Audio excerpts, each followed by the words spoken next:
हरे कृष्ण। सरल धर्म पर हम चर्चा कर रहे हैं अवतारों के संबंध में। आपके सामने उपस्थित है योगेश स्वामी। इस बार हमने जैसे प्रॉमिस किया था आपको, जैसे वचन दिया था, जैसे आपको समझाया था, आज हम अवतार कपिल अवतार की बात करेंगे। कई बार हमने इनके माता पिता के संबंध में थोड़ा सा बताया था, आज इनके संबंध में बताएंगे। इनकी माता का नाम जैसे पहले आपको बताया गया देवहूति, पिता का नाम कर्दम ऋषि। इन्होंने बहुत तपस्या की तो फिर भगवान ने इनके यहाँ जन्म लेने का वादा किया और वादे के मुताबिक जन्म लिया। और कपिल का अवतार किस लिए माना जाता है? कपिल का अवतार कोई राक्षसों को मारने के लिए नहीं था, असुरों को समाप्त करने के लिए नहीं था, ये उपदेश देने के लिए था। और सबसे ज़्यादा उपदेश इन्होंने काय का दिया?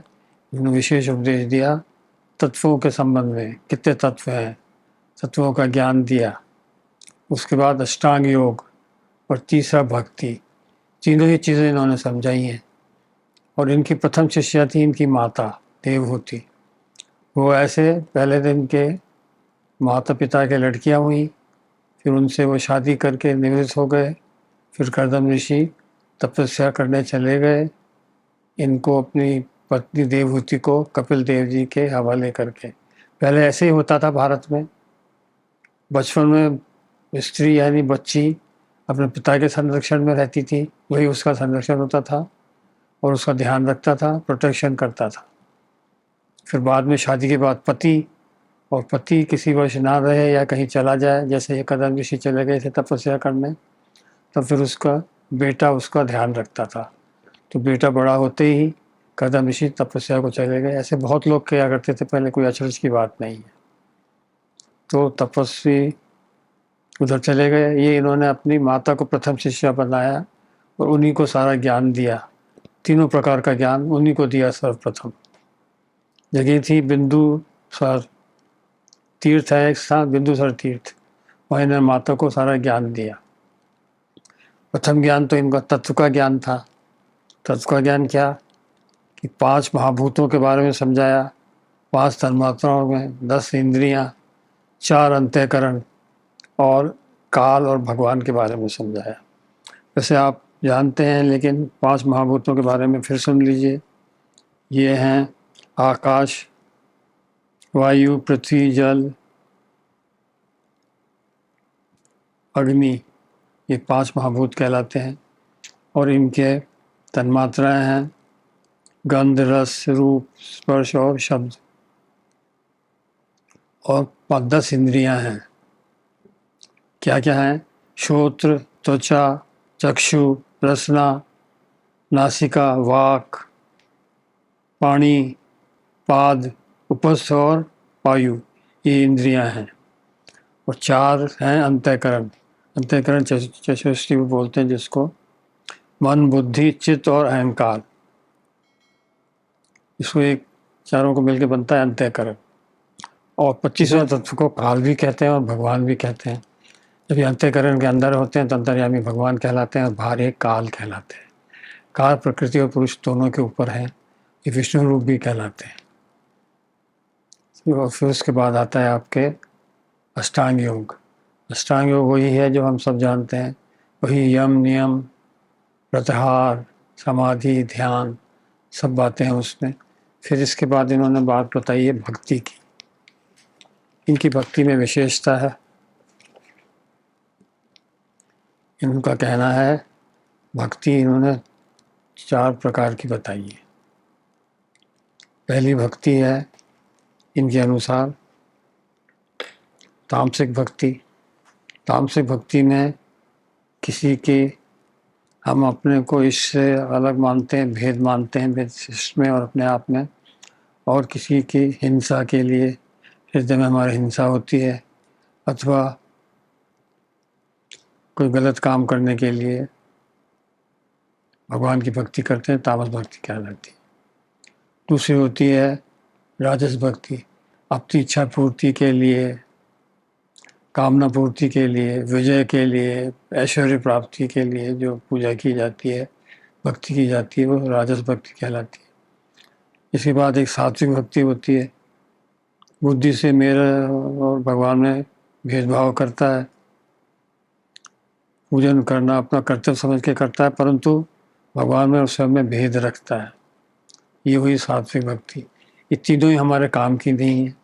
चौथी हमारे काम की है, जो कपिल महाराज ने जिसको कहा है निर्गुण भक्ति, नारद जी ने और कृपालु जी ने जिसको निष्काम भक्ति की है। इसमें भगवान में अनन्य प्रेम होता है, कुछ नहीं मांगते उनसे, सब कुछ अपना उन पर निछावर कर देते हैं। इसको बोलते हैं निर्गुण भक्ति।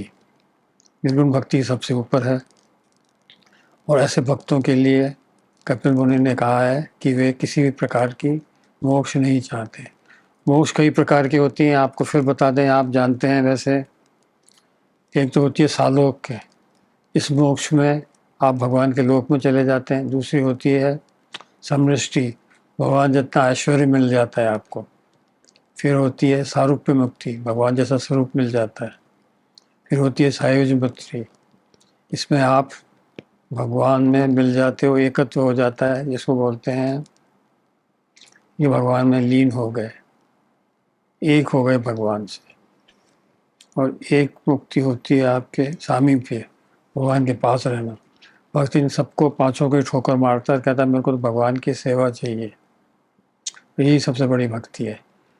हालांकि इन तीनों से ही भगवान की प्राप्ति होती है, जैसे मैंने पहले आपको बताया था, तत्व ज्ञान से, अष्टांग योग से, भक्ति योग से। कपिल भगवान अपनी माँ को समझाते हैं तीनों में से एक का भी अनुष्ठान करने से आवागमन के चक्र से मुक्ति मिल सकती है। इसलिए फिर भी इन्होंने सबसे ऊपर भक्ति को बताया। क्यों? इनकी भक्ति में भी वही है जो नारद जी ने और कृष्ण ने बताया है।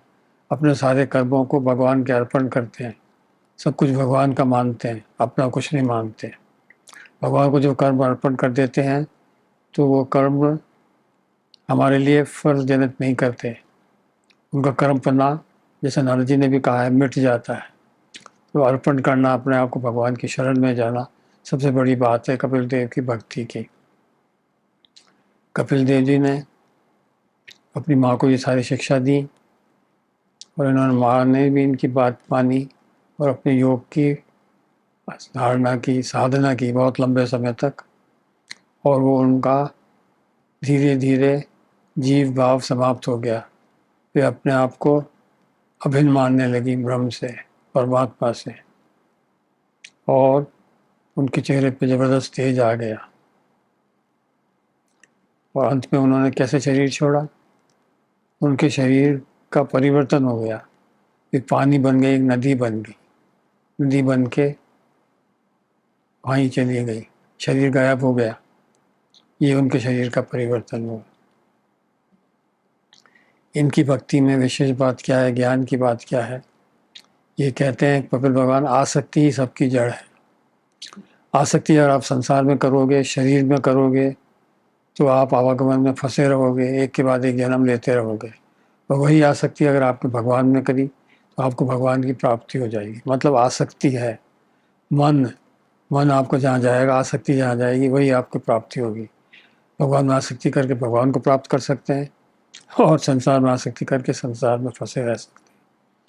इनका कहना है पुरुष यानी जीव यानी आत्मा, आत्मा ही बोलिए इसको, आत्मा बिल्कुल एकदम स्वतंत्र है, परंतु इसमें कोई कर्तापन भी नहीं है। ये अपने आप को शरीर मान बैठा है और जो कार्य प्रकृति कर रही है वो सोचता है मैं कर रहा हूँ, मैं करता हूँ। कर्ता बन के ये विषय भोगों के पीछे भगता है सुख की प्राप्ति के लिए।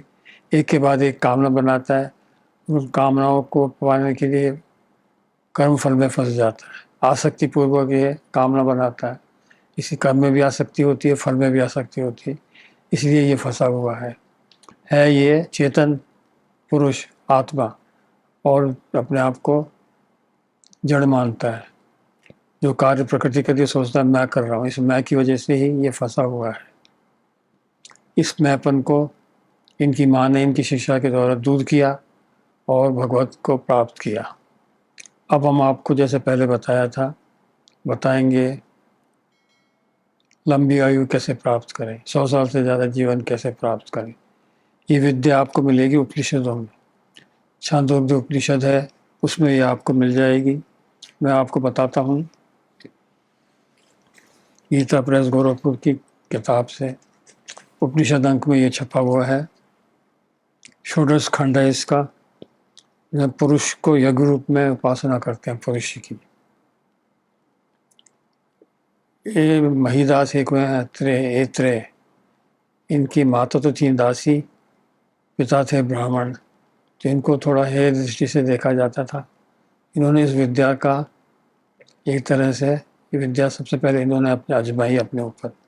इन्होंने 116 वर्ष की आयु पाई। इस विद्या को आप उपनिषद में देखिए डिटेल्स में, और इससे फ़ायदा उठाइए।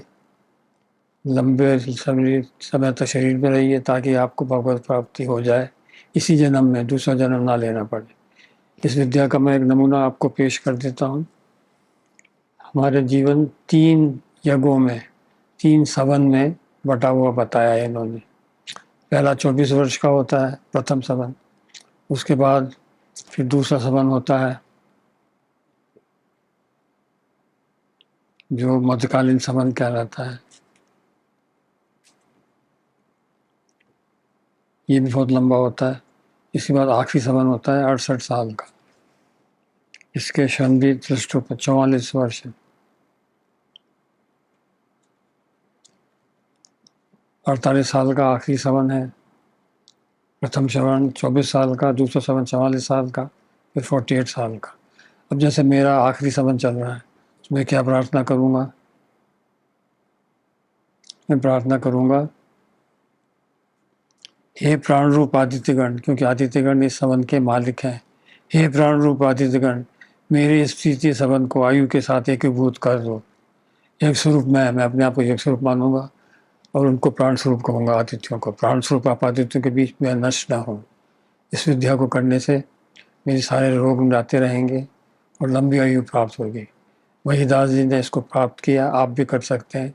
इसकी डिटेल्स तो आपको इसी में देखनी पड़ेंगी, ये बताई नहीं जा सकती हैं आसानी से। हो सकता है तो किसी गुरु की शरण में जाके सीखिए, वरन उपनिषद अंक देख लीजिए, छांदोग्य उपनिषद का षोडश खंड, जिसमें पुरुष को यज्ञ रूप माना गया है। आज यहीं, अगली बार आपको दत्तात्रेय महाराज के बारे में बताया जाएगा। ये भगवान के अवतार हैं। इनको अवधूत भी कहा जाता है। इन्होंने 24 गुरु बनाए हैं, तो इनका प्रवचन थोड़ा बड़ा है, तो हमारा भी बड़ा ही रहेगा। उसके बाद आगे हम फिर आपको बताएंगे कोई जीवन उपयोगी बात, आपकी आयु बढ़ाने वाली, आपके स्वास्थ्य संबंधी, आपको खुशहाल देने वाली, जो सकाम होगी।